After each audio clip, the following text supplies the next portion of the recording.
Hello, everybody. Scott Golden here with the Golden Opportunities Coaching YouTube channel. Welcome to those who are new here. Welcome back to those who are seasoned veterans of what we do.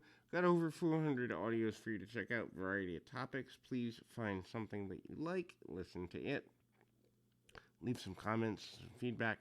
Subscribe if you're not already. We're trying to reach 1,000 subscribers so we can give to charity during this crazy pandemic, and you can help with that by just clicking the subscribe button.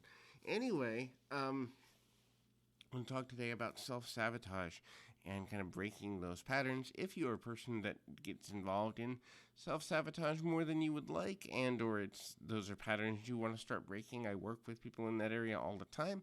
There's two ways to get in contact with me. One at PO Perception on Twitter. The other is through this YouTube page. You can go to the About Me section. My website is there. Get in contact with me through there, and we'll be happy and all that good stuff. Anyway, there's about 8 things I want to go through in this audio. So, reasons for self-sabotaging behavior.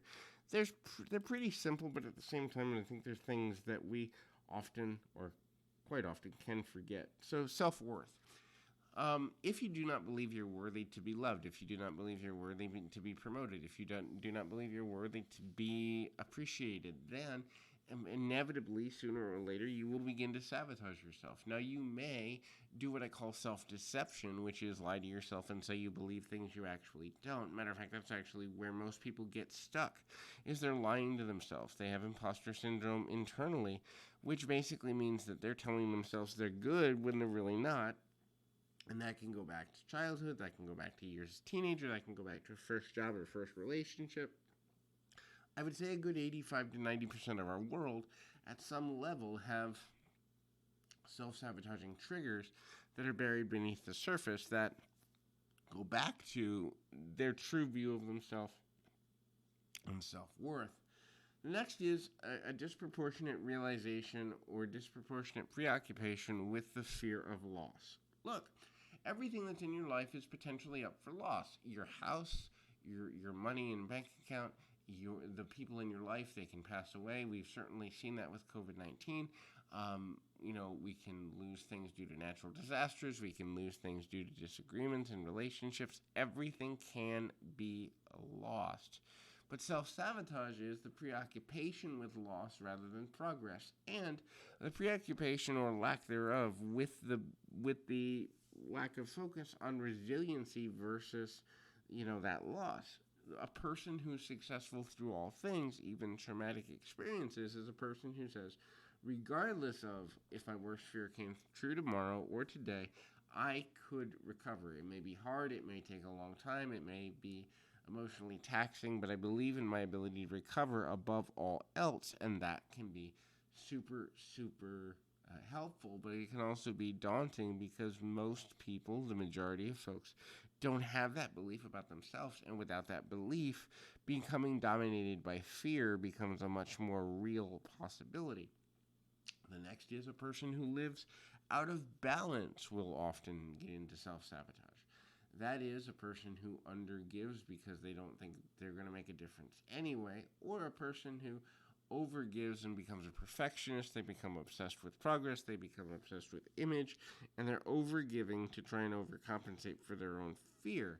Now, a person who's out of balance and lives that way, under or overgiving on a consistent basis, will eventually run out of what I call run out of the mask, meaning that living that way may sustain them for months. It might even sustain them for years. I learned this the hard way in a couple of friendships over the years, over the last 10 years or so, and at least one relationship.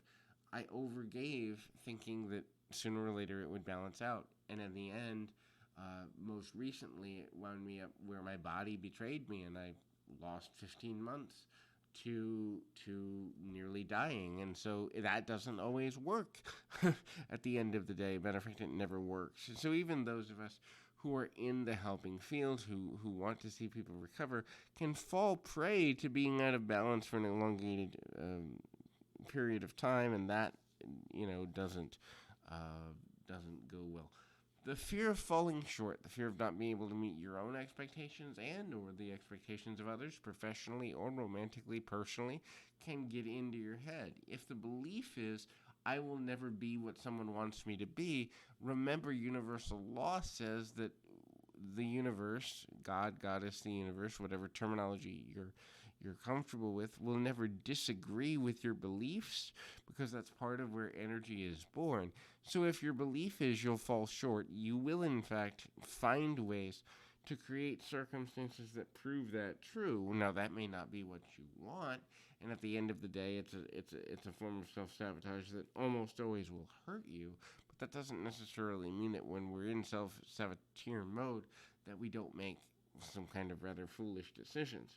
The next thing is fear of abandonment. Again, much like fear of loss, anyone, anything can leave your life at any given time. The focus on resiliency is where power lies. When one focuses on resiliency, they can begin to say, okay, even in my worst case scenario, I can and will recover. It may be a longer process than I would prefer, and most of the time, recovery physically, emotionally, mentally, spiritually, romantically, financially, most of these recovery things take longer than we want, because our belief of how long something will take is usually either motivated by feeling overwhelmed, which means it's going to take longer than we want to deal with, or we're fired up and we think we can, be superhuman King Kong and make things happen super quickly, and neither of these is usually true. Somewhere in the middle is usually where we land for the majority of folks. But that fear of being unable to be in control is a major motivating factor. The next thing is loss of freedom. So, when a person feels they're losing their freedom, when a person feels they're losing their autonomy, not realizing that the loss of freedom and autonomy is something we agree to through the actions we take as a result of reacting to others. In other words, we're always free to leave a job. We're always free to leave a relationship. We're always free to choose to not be involved with toxic family members or toxic partners or anything. We're free to do whatever we choose at every given moment. Now, that doesn't necessarily mean we like the consequences of the freedom, but the freedom of choice is still there. And if a person believes that they're not free, that false belief will often lead to self-sabotage, because when we feel trapped, we become emotionally claustrophobic, and then we do some rather foolish things from time to time. The next is if you don't believe in your own capability. Look, resiliency and problem solving kind of go hand in hand. So, a person, especially in a work environment, who sees themselves as capable of finding solutions on a regular basis is more likely to be capable of overcoming tendencies towards self-sabotage. However, a person who doesn't feel they are capable of overcoming problems as they arise is going to be more likely to sabotage themselves in the end, and more frequently. The last one in this particular audio is rejection, fear of rejection. And this is where I've talked a lot in other audios about three tribes. The three tribes mentality is super helpful here. Three tribes simply says that there are three tribes of people in the world, and the first tribe are people that you're never going to turn. You're never going to get them to see you the way you want to be seen. You're never going to get them to be, on your side. They've made judgments of you.